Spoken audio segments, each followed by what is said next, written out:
Hi guys, it's Issa here, aka Monotone Voice Guy. Israel Adesanya of course gave a huge boost to his legacy last week by beating Paulo Costa in dominant fashion. At no point in the fight could Costa really get any offense going. Adesanya's feints stopped any forward pressure that Costa may have wanted to apply. And of course Costa's lead leg was turned very purple very early on.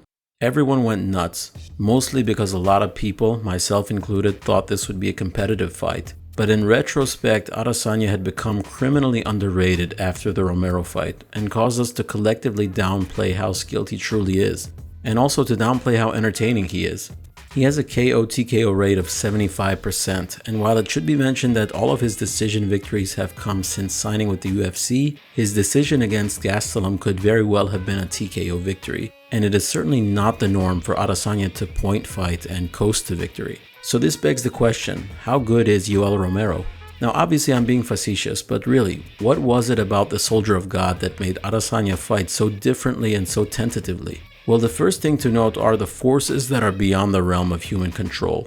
Yoel's all-natural power, coupled with his athleticism and explosiveness, is incredibly scary. Whoa! Very fantastic body! Israel himself says that when he ate that overhand left in the first round, he was seeing visions.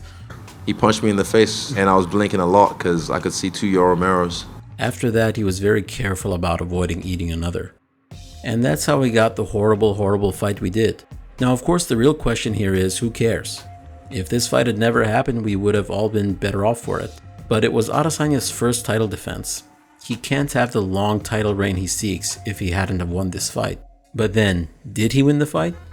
A mere look at the statistics, which I should acknowledge are often stupid and tell us nothing, would indicate that the fight was a bit of a crapshoot. The overall statistics, which of course do not mean much as we're meant to score the fight by round, indicate that it was close.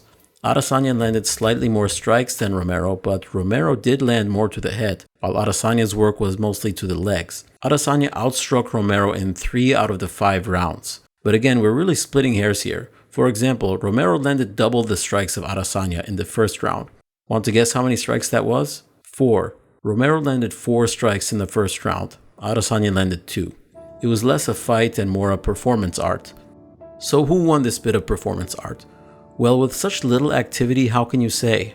Justin Gaethje leads the UFC in strikes landed per minute at 7.56. That averages out to 37.8 strikes landed per 5-minute round. Adesanya and Romero combined did not come close to matching that total in any of their rounds. Judging this fight by round is like judging a Gaethje fight by minute. But nevertheless, it has to be done. Judges are discouraged from awarding 10-10 rounds, regardless of how close the round may have been. So disregarding the potential of a 10-10, who won? For the first couple minutes of the fight, nobody does anything. Romero is standing like a statue and Adesanya kind of dances around him a little bit. Romero does eventually move, but it doesn't really mean anything. The first strike thrown was this missed Adesanya leg kick at 1 minute 25 seconds into the fight. The first strike that actually lands is this leg kick by Adesanya nearly a minute later. Romero finally attempts a strike nearly halfway into the round. Actually, yeah, there are so few strikes attempted in this round that we can describe every single one of them. With 2:10 remaining, Adesanya throws a 1-2 that Romero eludes. Then he throws a right high kick that partially lands. And then comes the most exciting moment of the round and perhaps of the entire fight. Adesanya feints the flying knee and attempts a left hook. Then Romero slips and lands an overhand left that surely hurt Adesanya quite a bit. Adesanya misses with this jab. Then 23 seconds later he lands a nice leg kick.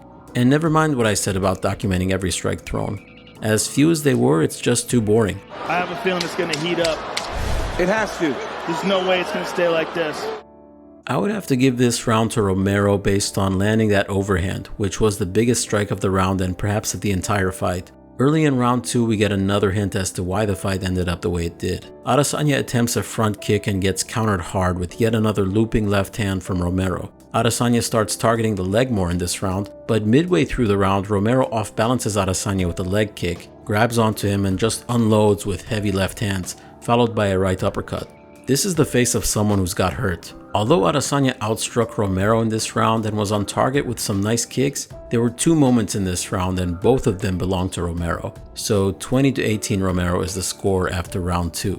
Round 3 begins with Yoel dodging yet another kick, and he throws another big left hand, which this time is off target. Midway into the third round, they do the Spider-Man pointing thing, which was really a metaphor for the fight. Adesanya does land some snappy kicks to the body in this round, and some nice jabs as well. This round has to go to Adesanya. He landed more strikes, a greater variety of strikes, and the more effective strikes. Romero finally attempts a takedown in the fourth round and got Adesanya to the mat, but he just bounced back up. This is why we don't see him doing this more often. He can take just about anybody down, but he often has trouble keeping them there. Adesanya continues to target Romero's legs, and yeah, a lot of them are just touch-ups, but he lands a nasty one right here. Easily right. Yoel shoots for another takedown, but Adesanya defends it nicely. As Adesanya is getting up, Yoel throws some bombs, but it appears that Adesanya was able to avoid the brunt of it. And this is yet another round where Izzy lands a greater quantity of strikes and the more effective strikes. And then we come to what many view as the swing round. Again, I have them tied 2 rounds all going into the 5th. 2 of the judges had the same scorecard going into the 5th, so this needs to be the decisive round. Yoel's dangerous left hand makes another cameo as he catches Israel's kick and lands what surely does more than just tickle the champion. Adesanya continues to land low kicks and Yoel's leg is swelling, but it doesn't seem to be affecting his footwork or mobility all that much. It's such a slow pace. This right here is really beautiful. Romero once again catches one of Adesanya's kicks. It's really impressive how he keeps doing this, and this was a leg kick, not a kick to the body. But Adesanya manages to evade Yoel using the Naruto run and not suffer any damage. Yoel does land at least part of this punch combo right here, and then spends the last few seconds of the fight doing what everyone wished he had done in the 25 minutes that preceded it. So this fight was stupid. I actually enjoyed watching it live for the suspense factor. When you don't know what's going to happen, there's an element of excitement, the element of the unknown, but watching it again was exceedingly boring. Originally, I scored that final round for Adesanya, but upon watching it again, I kind of think Yoel did more. He landed more strikes and didn't seem all that affected by the accumulation of the leg kicks. In fact, as much as Adesanya talked a big game about how he destroyed Yoel's legs, I attacked his leg and I battered his leg. His leg is fucked. Trust me, he's not going to be walking tomorrow. Yoel posted a workout video the day after the fight and he seemed fine. And judging by what past opponents have said about how it feels to kick Yoel, I would venture to guess that Adesanya's shins were more sore than Yoel's calves. So there it is. The stupidest fight in recent memory was a robbery.